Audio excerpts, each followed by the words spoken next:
Welcome to EIPIP meeting 41. I have shared the agenda in the chat. The first item on the agenda is process for networking EIPs. So in the past few meetings, we have discussed processes for different types and categories of EIPs that the proposal should be moved and also to the appropriate statuses. We did bring it up in one of the ACD meeting as well and have created PRs to change the status. But I have added this item in the agenda today based on the conversation on Discord about reconsidering the process of a standardization for networking proposal. I know Micah left some comment. I don't know if you would like to go ahead and provide a quick summary for people here or who may follow the call afterwards, and then we can probably discuss on it. Do you have a link to those comments? I do not remember. Okay, yeah, I should have it.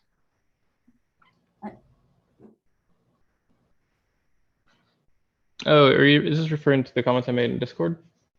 That's right, to Felix. I see.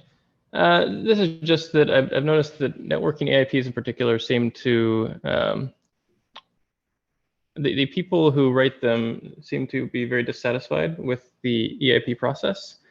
And so I was trying to encourage them, I think either they should follow the same process as everything else or create a different process. I'm totally fine with either. As everybody knows, I'm not like a huge hardcore EIP maximalist.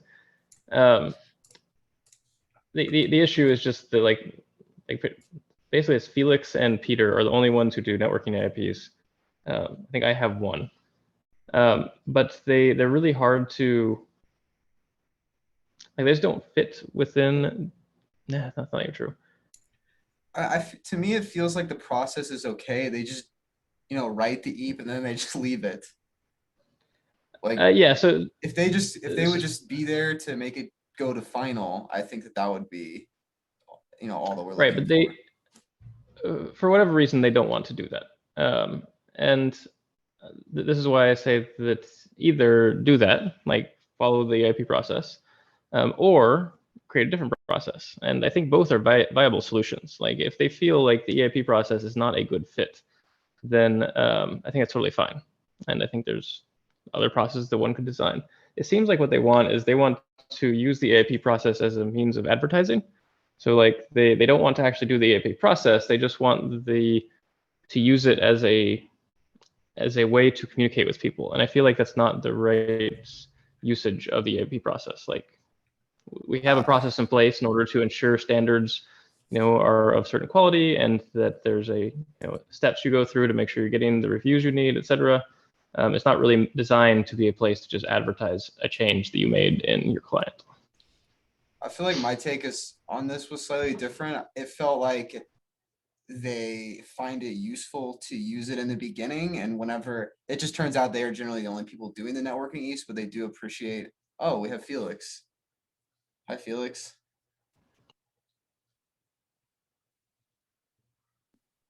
We're just talking about the networking East. Yeah, right. Yeah, right. So I have invited Felix to the meeting as well. I'm wondering if he has some microphone issue because we can't hear you, Felix. I'll just finish my thought. Sure. To me, it feels like, they're just annoyed that they have to, after this is clearly a final EIP, that they have to go through every single stage. Like if we could just convert it to a final EIP, that would probably be fine. And in the future, we should just, try and be more aware and help convert that to a final EIP before it becomes like a year out of date of essentially being final, but not listed as final. Your mic still appears to not be working, Felix. I see you lighting up, but no sounds coming through.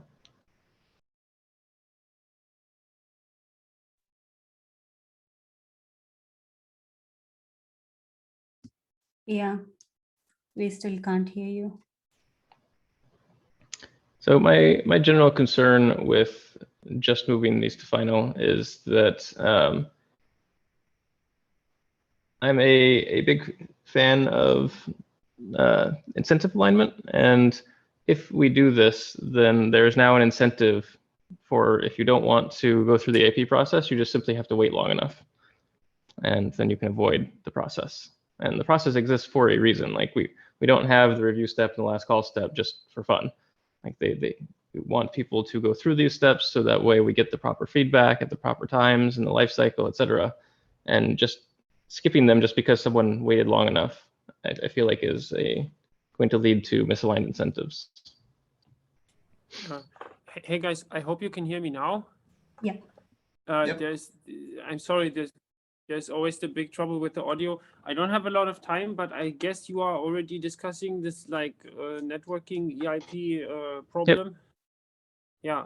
So I have two comments mostly.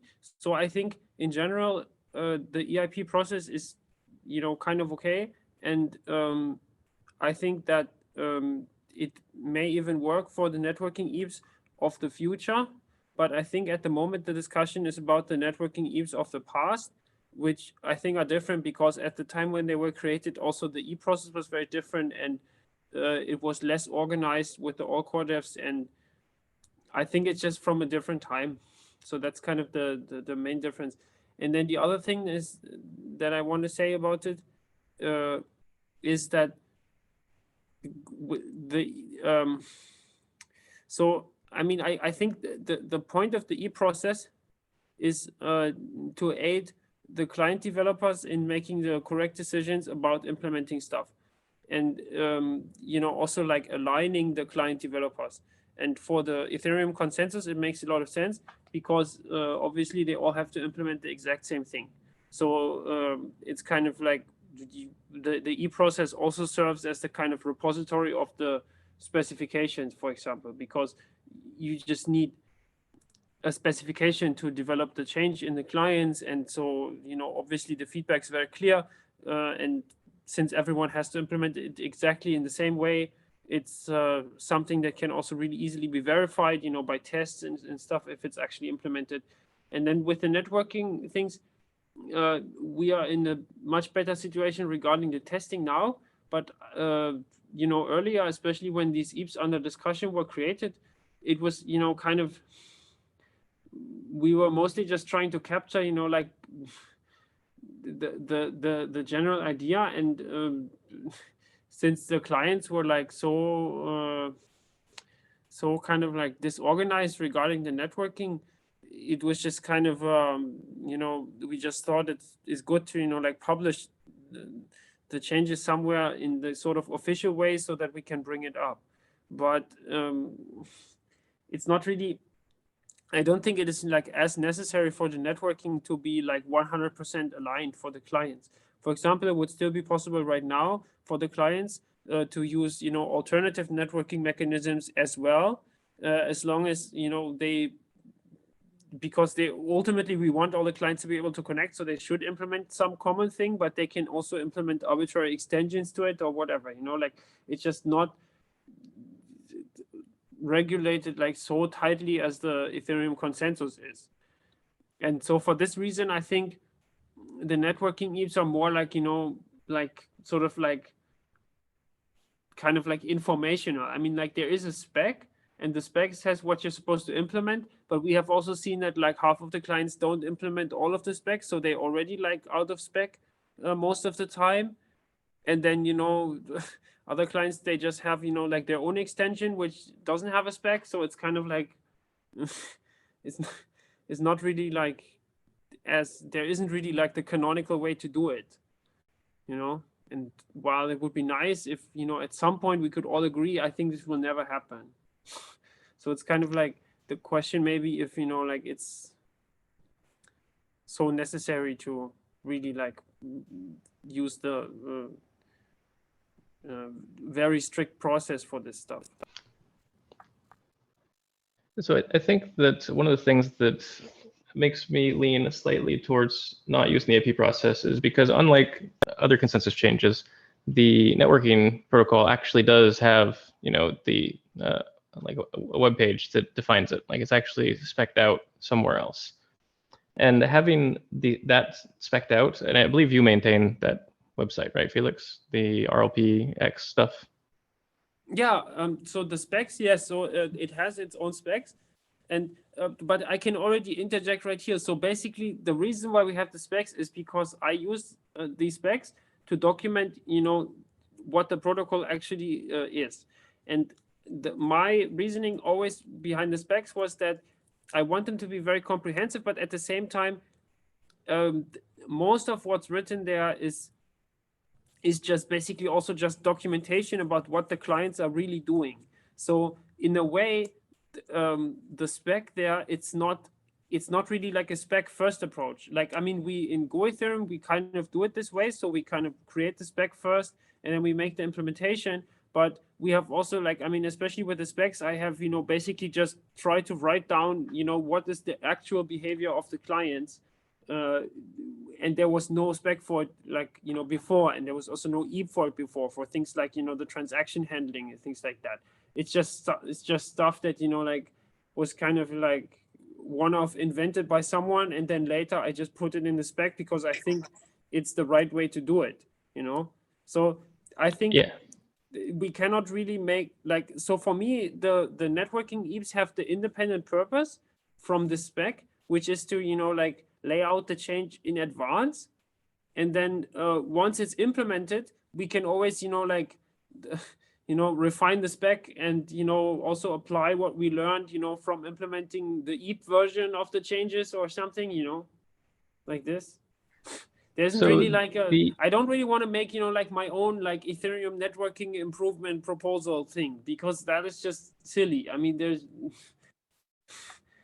Well, so I think that there are a couple of examples where, for example, ETH2 has a specs repo, and their change control process is not the EIP process. What they do is they have PRs against that, and then people review those PRs, and then when the PR is merged, that means it's final. And that process is much more lightweight than the EIP process, and it works great for them. Similarly, the JSON RPC has switched to using a similar process where you have a repo that has the current spec, and then if you want to propose a change to it, you submit a PR. People discuss the PR, and then when the PR merged, that means it's final.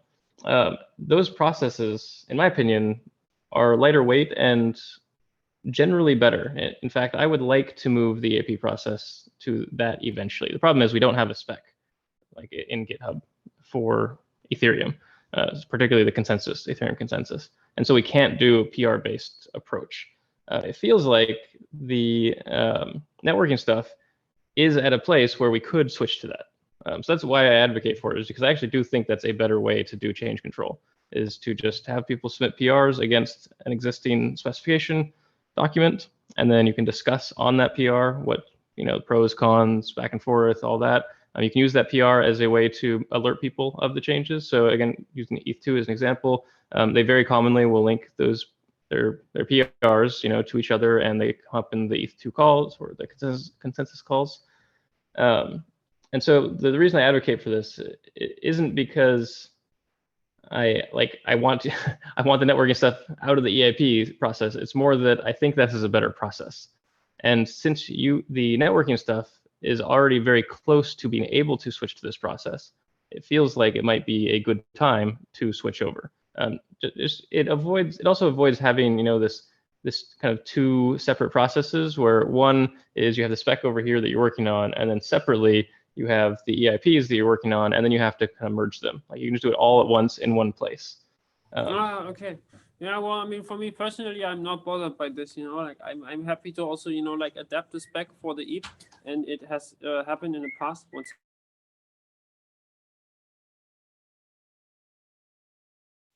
Do you have other thoughts, Matt? I'm sorry. Yeah, there was a break. So basically, I think I'm not bothered by, like putting other people's EIPs into the spec, later as well. Like, I mean, I'm the editor of the spec, so that's kind of okay. Nobody has to edit the spec for me. To be honest, I would just, rather prefer to write it myself. And, so this is like another thing. So I think personally, the spec will be better if it's, written in a coherent way. So if the spec is maintained by community, I think the spec will become, like, it won't be good. So it's better to I think, like, maintain the spec myself, and then, you know, have the changes be proposed via the EIP. So because I like the EIP process for the networking as well, also because the EIP kind of forces you to actually put the changes into a certain structure. And I found this very helpful with my own EIPs. And I think it's something that I would prefer to have, you know, even for the networking changes, because it's so nice that in order for the EIP to be formally valid, you actually have to, for example, give the rationale. And this stuff, this like rationale text, if there was just, you know, some kind of pull request based approach, then it would, I think it would kind of get lost, because we're not really going to start, like, pull requests are too lightweight for this kind of thing. You're not really going to reject someone's pull request because the description isn't, you know, 100% right, but you can totally do it with an EIP. So it's kind of like something different, I think. So I would prefer to keep the EIP format, because people actually have to justify their changes. And then what I've done with the spec is kind of like, I put basically, when I work the EIP content into the spec, sometimes the spec is only changed in, like, you know, like 10 lines or something, or is only like, you know, like a couple words added. So it's not really like, you know, most, you know, not all networking changes are like, you know, big things, but it's kind of great to have the EIP as well, because then in the change log of the spec, I can just link to the EIP and say, you know, we made this change and now it's, you know, the version something, and here's the link to the EIP. And then in the EIP, you can actually find all of this material that like led up to the decision. So I think it's kind of like good to have both, because you have the final spec, which represent the current state, but you also have all of the changes with their, you know, respective justification in the form of the EIPs. So I think this is the value that I see in the EIPs, and also in keeping the EIPs, because it really makes you think about, you know, how you're actually going to justify the change you want to make, because, you know, changing these things is also really hard. So you kind of have to, you know, like kind of do some thinking in advance. You can't just, you know, come along and say, yeah, I want to change this thing. Like, it takes like months to make changes there, you know? Okay, I think if you find real value in the EIP process and you think that it's better that way than having pull requests, I can be convinced of that. Like, ultimately, we want, I want at least, people to find value in the processes that we have in place. I was under the impression that you guys weren't getting a lot of value out of the EIP process, because it seems like you and Peter are reluctant to go through the actual whole process. No, but so if you this guys are getting value out of it, then I'm fine with continuing to have networking EIPs. It's mostly just for the historical things where we don't get the value out, because we think it's a bit silly to, you know, like retroactively try to, you know, like apply the process to these EIPs, which are already, you know, like basically done. Like for us, these things are done because they are implemented, they're in the spec. There's no need for us, you know, to go, there's no value in going through the process for these EIPs, but there's certainly value in the process for like any kind of, you know, like newer EIPs, because we would really like to receive the feedback and discuss it. And, you know, and some things maybe are not in the spec yet. So, you know, for these things is different, you know, it's just. So I agree. I understand what you're saying. I think that even for the historic EIPs, there is still value in going through the process. Not because we expect to make normative changes. Like you said, they're already implemented. We can't change the spec at this point. However, I think there can be value in going through the process just to ensure that you have people reviewing it, because it may allow us to flesh out things like the motivation or the rationale, or clarify some things. Like if anyone reads it during the review process and says, you know, I don't understand this, it doesn't make sense, it's a good opportunity to add clarity and to fix up those things that are make it hard for people to understand. And so by going through that, you know, review, last call, final process, you get to those reviewers to come in and actually read them. And so there are a lot of people who don't read EIPs until they hit review or until they hit last call. And so each step along the way, you get an additional kind of set of people, a set of eyes on them. And those eyes can call out things that they find unclear, call out things they like, minor corrections, typos, all those sorts of things. And so I do think even for these old EIPs, even if the normative content won't change, I do think there is value in just having it go through each of those steps, just so we can make sure we get, you know, all the normal people who review these things can see it. I know there's at least one person who has an RSS feed of last call EIPs, and they don't read any EIPs until they get to last call. And then like for me as an editor, I generally glance over an EIP when it goes into draft, and then I give it like a full actual read when it goes into review. And so there's a good chance that, you know, if an EIP is currently in a draft, no one's actually looked at it. And so we don't have people who have had an opportunity to actually, you know, give any feedback on the non-normative stuff. That's my main reason why I would like to see it go through the normal process. And this doesn't have to be onerous or long. It's basically just submit a PR, set it to review, wait a week or so just to give people time to review it, and then set it to last call, wait 2 weeks, give people time to review it, and then set it to final. There's a good chance, you know, no one's going to have anything significant to say. Maybe these, like I said, I haven't looked at them closely, but maybe they're totally great and no one will have any feedback, or maybe they'll get just like some nitpick stuff about, you know, formatting or structure, things like that. Or maybe some people will have some more detailed feedback on how we can better explain things or better, more clearly present the change. Yeah, cool. So let's do it then. I mean, like, I'm okay with this. We can just do this. It's okay. Yeah. Okay. Yeah, so if I may just propose one small, not change actually, can be an addition, continuing the current process. We will be following the process for the networking, but I know the networking EIPs are generally not brought onto the all core dev meeting, but I think that would be great if we start doing that. That will give an opportunity to the Get team to announce the change that they want to bring to their client, and if any other client is interested either to give feedback or maybe to implement in their client, they will also get information kind of thing. And I hope that is going to be helpful for the team.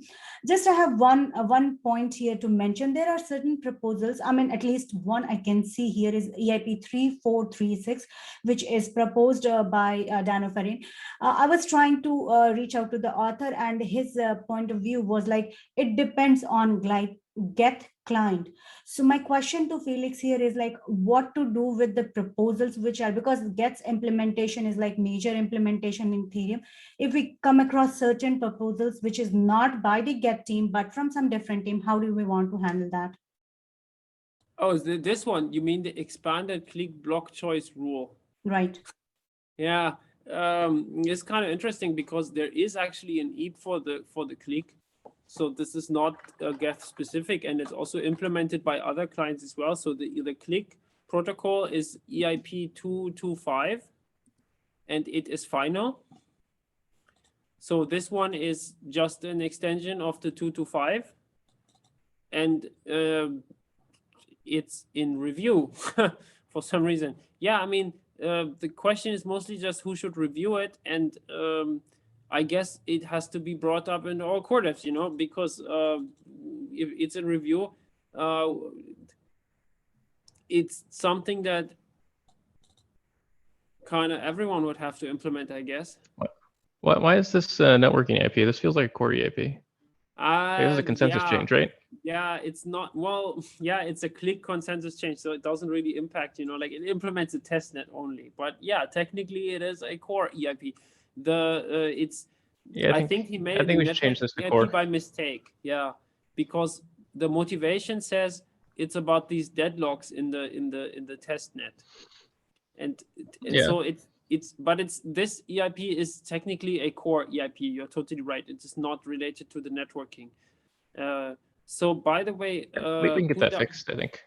Yeah, so this we should fix. Pooja, I wanted to say regarding the thing you said earlier, we have actually in fact announced the networking EIPs in all core devs. It's just a very long time ago.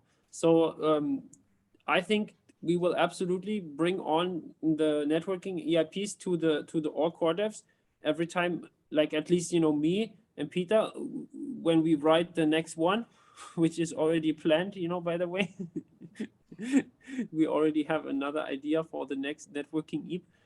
We will absolutely bring it onto the all core devs call. And I think this is something that is also very valuable for us. For us, it's always kind of the plan, because we also see the all core devs as being, you know, like the forum where you can discuss these things. So it's like great that it exists for this.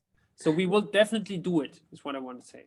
Great. So I think we have a kind of consensus here. We'll be following the same process, but if I may request you to kind of either approve the EIPs which are existing in draft status, like I have created a couple of PRs just by changing status.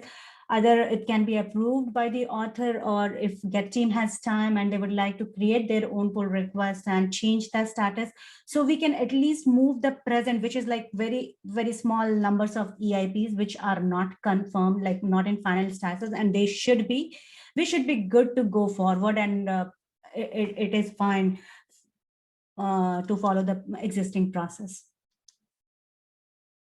Yeah, thanks. I will just look for your pull request. Sorry, I think, yeah. We can send you probably some links. No problem. Yeah, I can. Yeah, I can find it also in the GitHub. It's okay. All right. Thank you so much for joining us, Felix. And I think we made a lot of this particular conversation, and I will reach out to the author of 3436, or maybe if Micah or any other EIP editor would like to leave a comment saying that this should be in the core proposal, then probably we can take it from there. Thank you once again. Yeah, thanks a lot, guys, for like finding a resolution. Okay, cool. I have to go now, but thanks. Yeah, bye. Thank you. See you. Thanks, Felix. All right, I think that went well, and we actually had a conclusion that how we want to go ahead and look for the networking EIPs. So moving on, I don't know, before we move on, does anyone has any final statement to say for this topic? Lightline, if you may want to add something.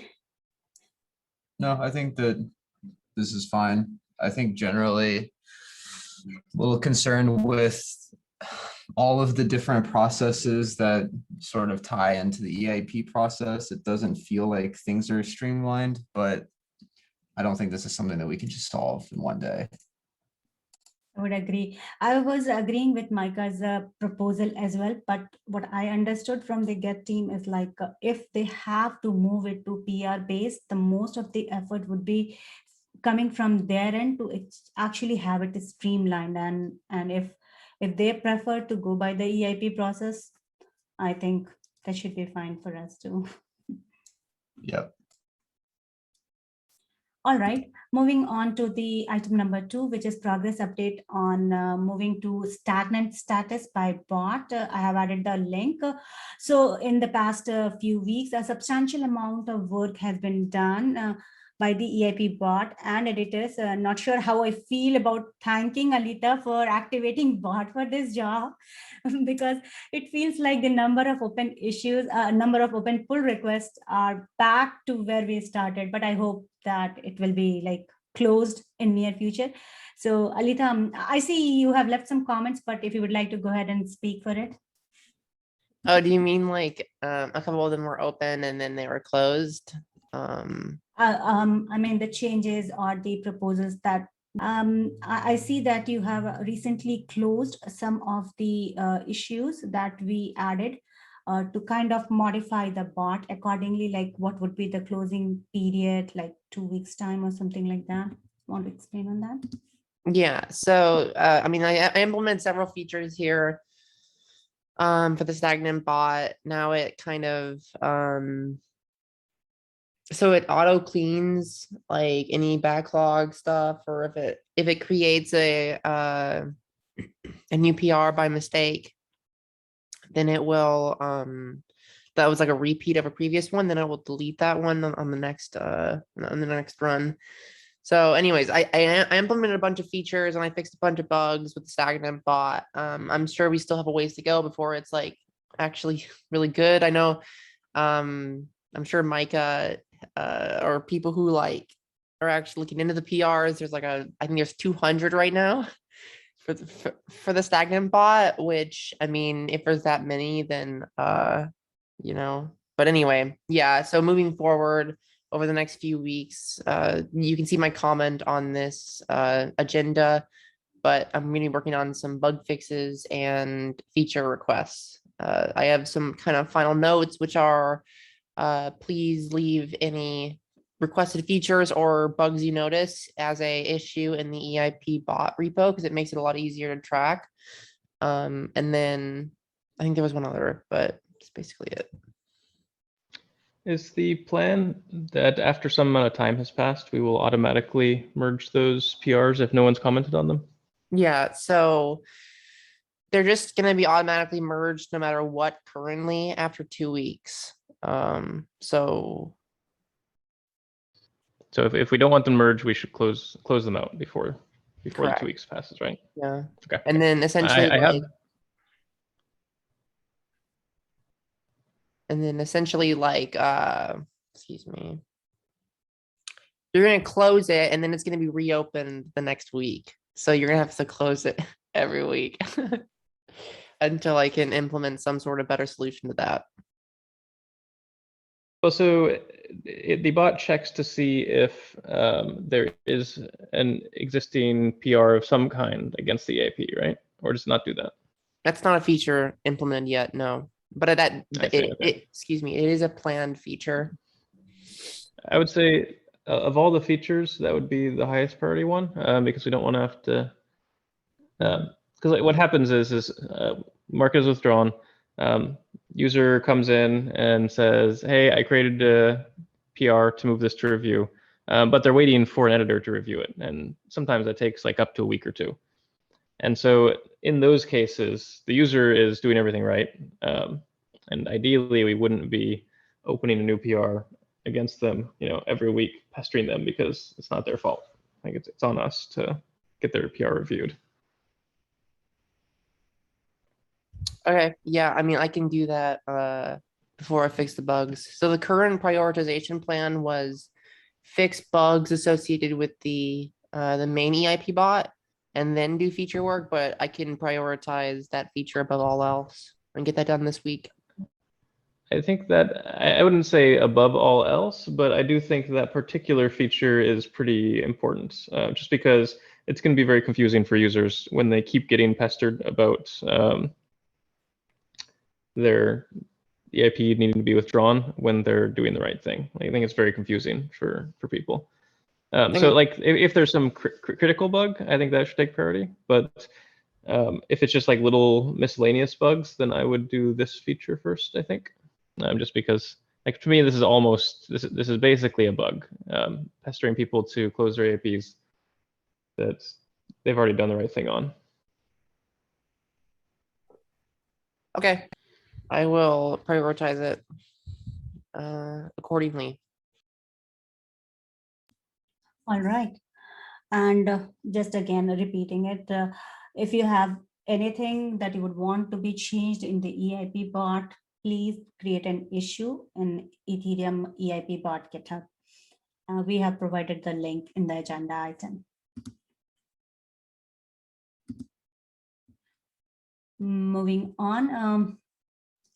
So the next thing is decision on closing issues. In the last meeting, we were discussing how to address the open issues issue.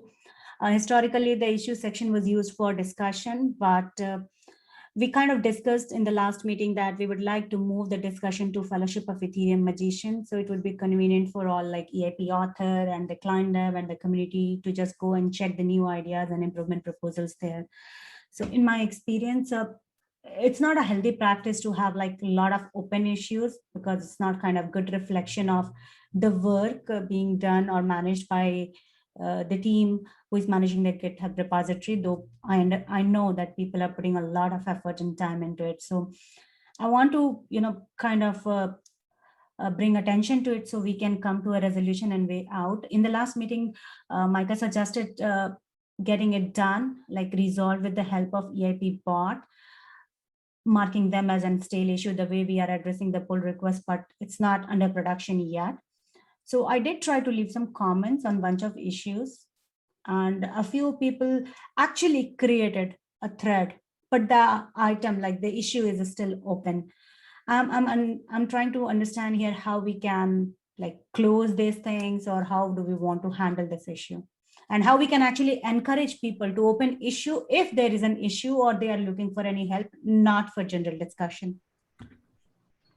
Are you talking about it's like people are creating discussion to your, sorry, they're creating magician threads for discussions on EIPs, and then what do we do about the old issue? Is that the question? That is one of the questions, yes. So following the advice, some I would of say just close it. okay, then that may be something that EIP editor might have to do that, or we can actually just leave a comment that, okay, fine, this has respective FEM thread, we can go ahead and close that. So yeah, I was also looking for some more ideas, like how we can strongly, should we start adding the banner thing, or what are other ways other than taking help of bot? I mean, bot is our ultimate resort, but before that, what can be done to encourage people using this for issue, not for discussion? I think just being more firm with people that they really should create a magician's thread unless they have some really good reason not to.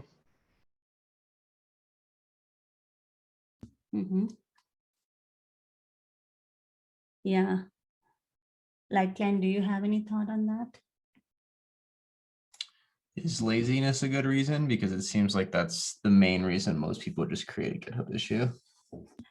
Right. Yeah, I mean, the reason why I am hesitant on enforcing this, because I see for even in the past 3-4 weeks, there are a couple of issues where people actually started storming in their discussion thread. They have started adding discussions, and I just don't want them to get lost. And at that point, it feels bad to me, like asking them, no, you stop discussing here, go to FEM. I'm fine with that. Like, just let people, when I talk to people about that, I usually just let them know, hey, we're trying to consolidate the discussions for EIPs in the Ethereum Magicians forum. Can you please move this conversation over there? And maybe if it helps, we can offer assistance with that. Like if I don't know what assistance they would need, but like if they don't understand the process or they don't understand where, we can provide guidance.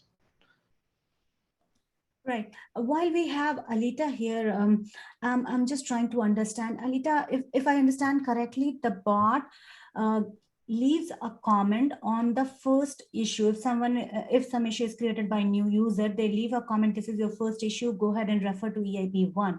Is it possible that we add an additional sentence that if this issue is created for discussing a proposal, please create it at Fellowship of Ethereum Magician? Like, would that be a good idea, and how easy or difficult that is to incorporate?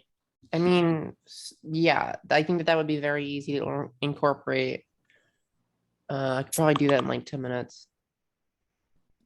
That sounds good. I mean, if people agree, we can, yeah, please go ahead.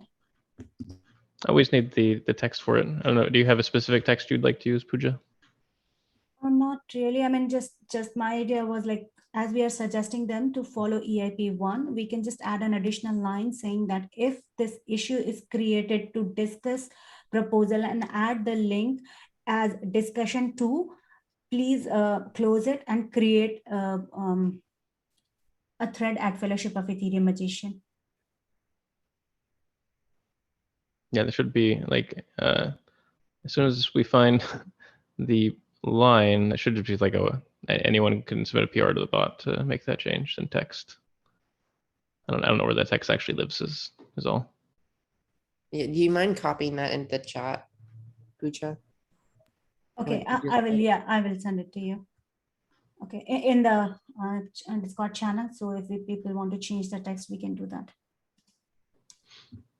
All right, I think that would be a quick fix that will actually help us stop getting new issues as discussion 2, and then we will eventually take on the existing issues. Taking it one by one is little challenging, but maybe if we get bandwidth to get that help of bot for issue section. I mean, I understand this is not highest of the priority, but we can add it to our to-do list. No, I mean, like I can do it like in like literally 10 seconds. If I Oh, decide no, not just this change. There is another change. I'm not sure if you got a chance to look into the earlier meetings. So Micah proposed some changes in about a month back. So I will let you know on that.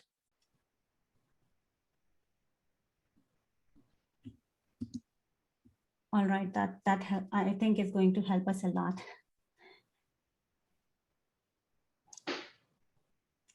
Okay, moving on, the next item is EIP's Insight.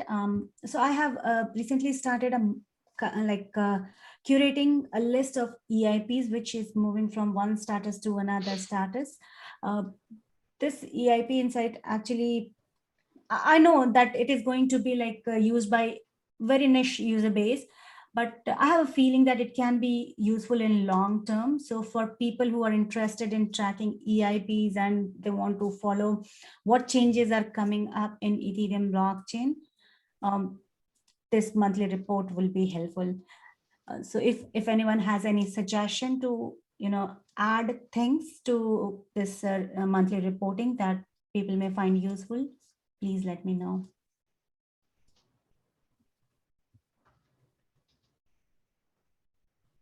Okay, now we are at the last item, I think, review action items from the previous meetings. In the last meeting, we see 3 decisions taking. The one, adding execution clients and forward execution specs. Number 2, update EIP editors in EIP1. Number 3, EIP meeting will now be larger, but only occurring once a month. I'm not sure about the latter part, but we are at least following once a month. So that is there. And the other 2, sorry, I did not get a chance to create the respective pull requests. I will try to see someone from the cat herders if they have bandwidth to do that. And if not, then I will definitely try to do it on my own and finish it up before the next EIPIP meeting. So that's all for the meeting today. Before we close, anyone wants to bring up any other topic? Yeah, there was one thing I was wanting to maybe discuss. I posted about like 10 minutes ago, so didn't make it on the agenda. But there's been a lot of discussions on some sort of open rollup specification. I don't know how much people on this call follow the rollup space, but basically Optimism recently announced that were changing their approach to rollups. And now they want to create a rollup that is basically 1-for-1 compatible with mainnet. And so what it looks like from a user and a developer is you're just using some Ethereum sidechain. And in the back end, it's has data availability posted on mainnet. It has fraud proofs. And so it has the security that you expect from a rollup, but it looks like something that's less secure, like Polygon. And there's a lot of drama between these teams. There's a lot of like financial incentives of like successfully shipping rollups. And so it's kind of seems like it's difficult to get people on the same page and have everyone work together in a happy manner. And I was just curious if anyone has thoughts on like this, developing some sort of open rollup specification. What does that look like in terms of process? What does that look like in terms of output? Where do you think things like that should live, etc.?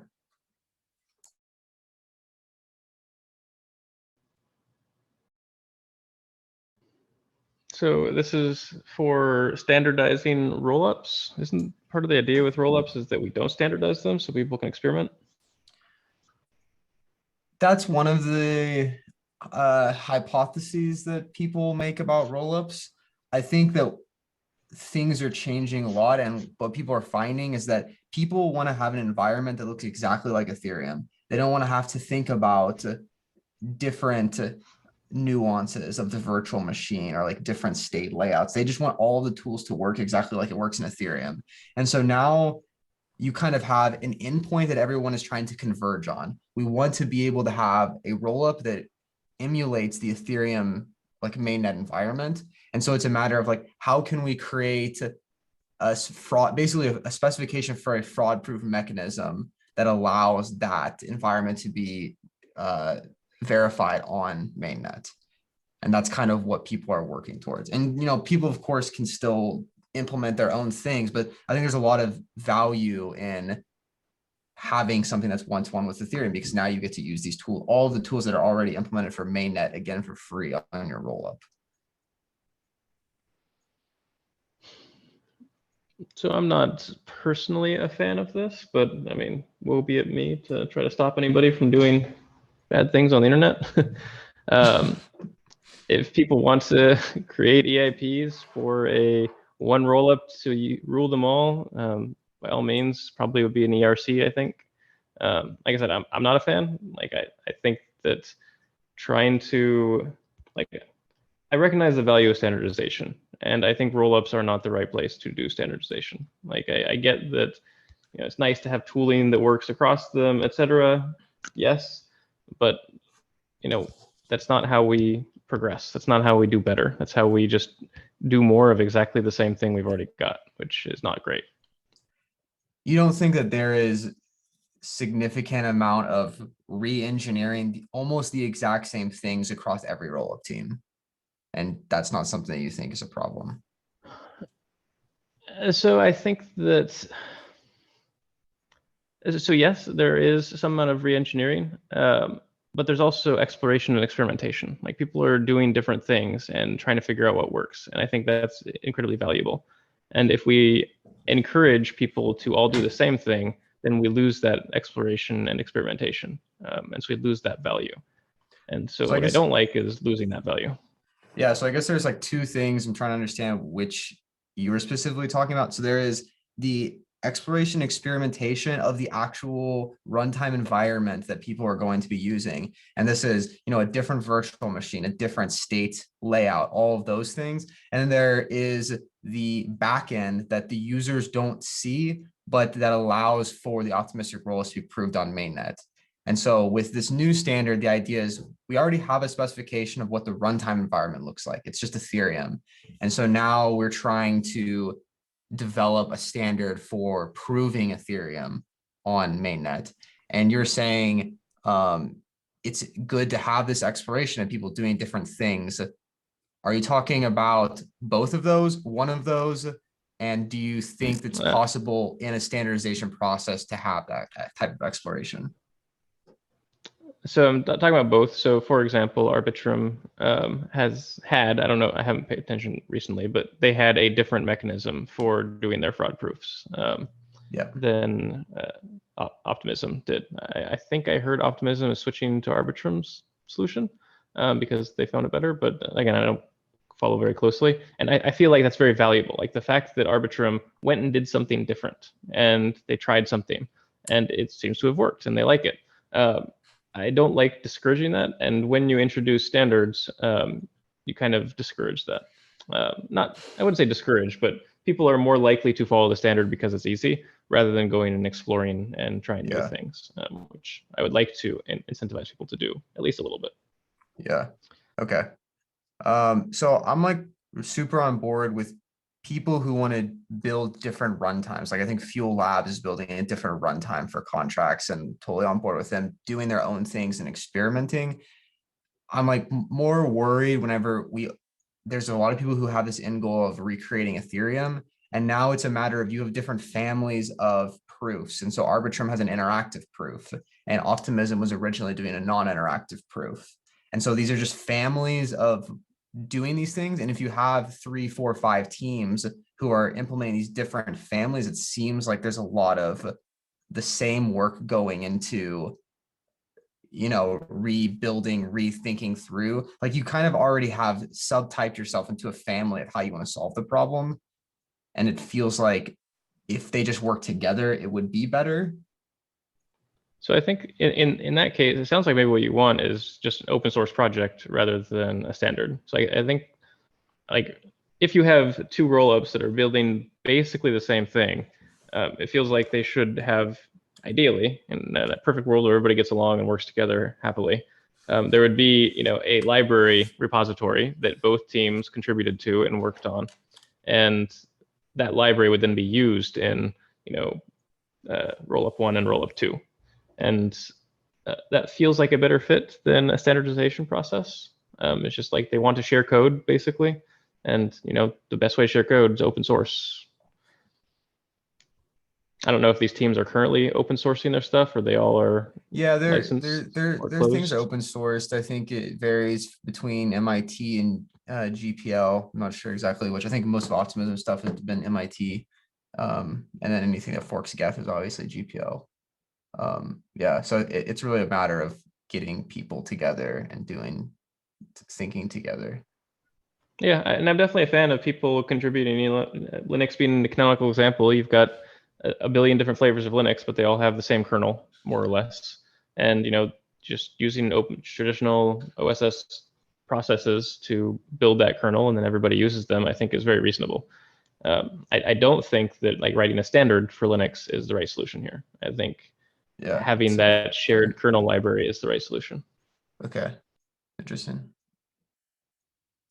All right, similar thinking area, but slightly different. Curious if anyone has thoughts on this idea.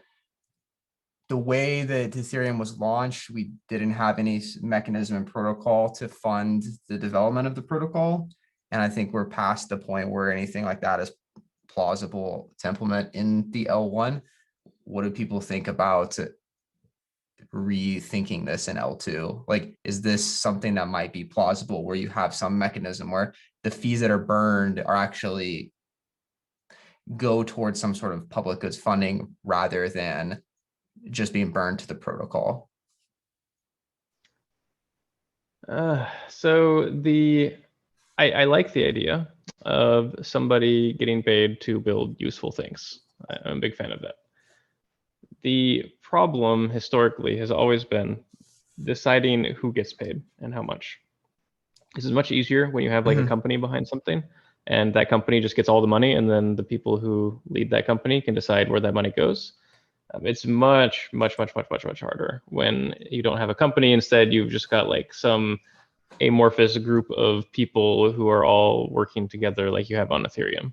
You know, there's no, I mean, there's Ethereum Foundation, but they very much do not run things. And so Yeah. deciding, you know, does Geth get the money, or does Nethermind get the money, or does Vesu get the money, is an incredibly hard problem.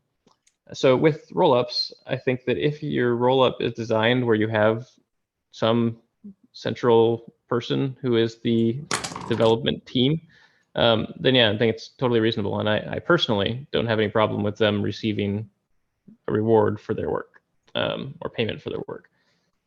If they're trying to build a rollup that is totally decentralized and has no leadership, things get much more complicated. Yeah. Yeah. I mean, it's definitely a really difficult problem to try and figure out the correct distribution mechanism for the funds. To me, you know, I think there are like ways of doing it, some really bad, some not as bad. The thing that I struggle to rationalize is why would people not just remove that functionality from the protocol? Like, I can't think of a good, like, suppose you do have this open source project. This is the rollup for Ethereum. Many projects fork that and just deploy their own rollups. What is like the stickiness that causes them to continue paying that tribute to public goods funding? And I can't think So I think the fee burning is a good place, because the fee burning mechanism exists for incentivization reasons, and we have to send those burned fees somewhere. On layer one, we burn them. Like that's where they go. They go to dev null.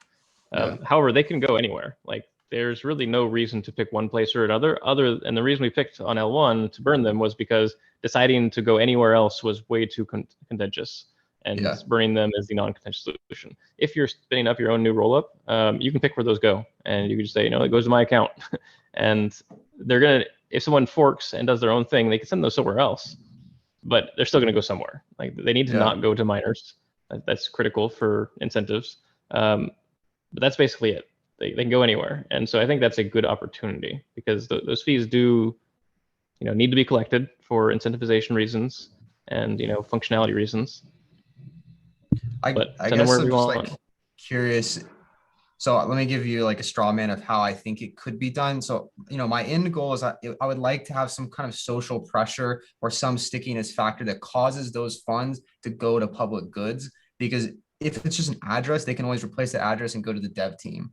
And it would be great if there was more friction to do that than just changing a line of code. And so the simple solution that kind of works is very similar to how ETH2 was originally described, where you have these shards of execution and you have very quick communication between those shards because all of the shards move forward together and they roll back together. And you could do something similar with rollups, where you could say, you know, we all implement the same fee burning. Like you have to be part of this group of rollups where you have fast communication to other rollups. You have to have the fee burning functionality that goes to public goods.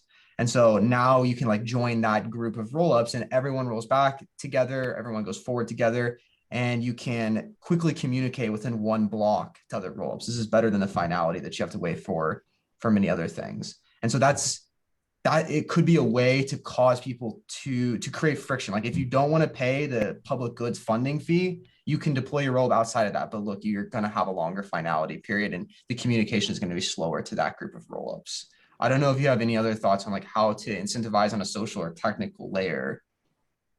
So the one warning I would give is just that throughout history, anytime charitable donations have tried to been forced, they've eventually been captured. Like if there is a group of people who are deciding where a set of funds goes, eventually that group of people will be captured by some group who, you know, directs it to themselves in some way, often indirectly, but usually they end up getting those payments.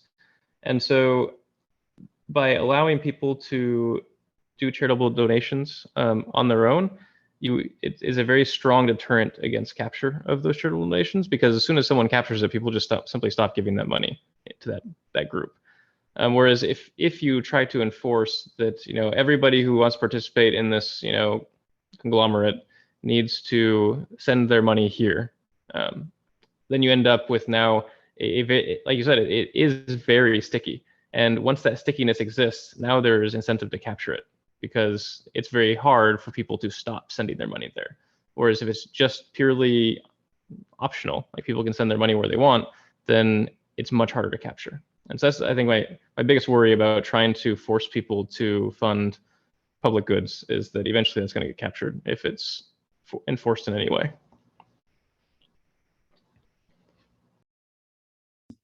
All right. In other words, humans are terrible. We just need to be ruled by our robot overlords. Yes, please. It can't happen sooner. You're really making a good case for being high up in the human hierarchy of the robot world, Micah. They're going to see this recording. I, for one, welcome our robot overlords.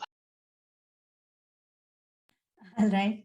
Thank you for this discussion. I don't know if it actually answers to the question that you added here on the agenda line, but I'm happy to move it to Discord or maybe to the next meeting if you would like to. Before we go, I have two things I wanted to like just bring to your attention here. I don't know, for some reason I find EIP 3779. I'm going to share the link here right away. So I find this pull request as merged, but when I look into the proposal, it is still in the draft. Oh, shit. Sorry, my bad. I may have misread it. He actually have updated the EIP. Sorry, that was my bad. Okay, and the other thing is, do we want to continue the 1 month or the 4 weeks thing, or is it okay we keep it tentatively for 2 weeks, and if we don't have much things on the agenda, we'll come back after 4 weeks? What do you think? I have a week preference for meeting every 2 weeks, and we just cut it short if we don't have anything to talk about, rather than having less frequently. That way, if something does need to be talked about, we have a semi-regular opportunity to do so. Okay, so let's keep it for like 4 weeks for this time as well, and see if something comes up and we need to meet it, then we will reschedule it earlier or whatever. Okay. I was saying I would prefer it if we just have it scheduled every 2 weeks. Oh, So that that's way nice. we- Yeah. In fact, I'm And also then- I'm also in agreement to that. I feel like having it 2 weeks put us into a schedule, like, okay, we have to like get things done before that. And we have this agenda ready. And if we do not have much, then we will move it to the 4 weeks. Okay, I'll mark it for 2 weeks now, and then we'll come back. Sounds great. Thank to me you. too. Yeah, thank you everyone for joining. I know it went a little over time, but thank you everyone for joining us today. See you all in 2 weeks. Have a good one. Thanks, Pooja.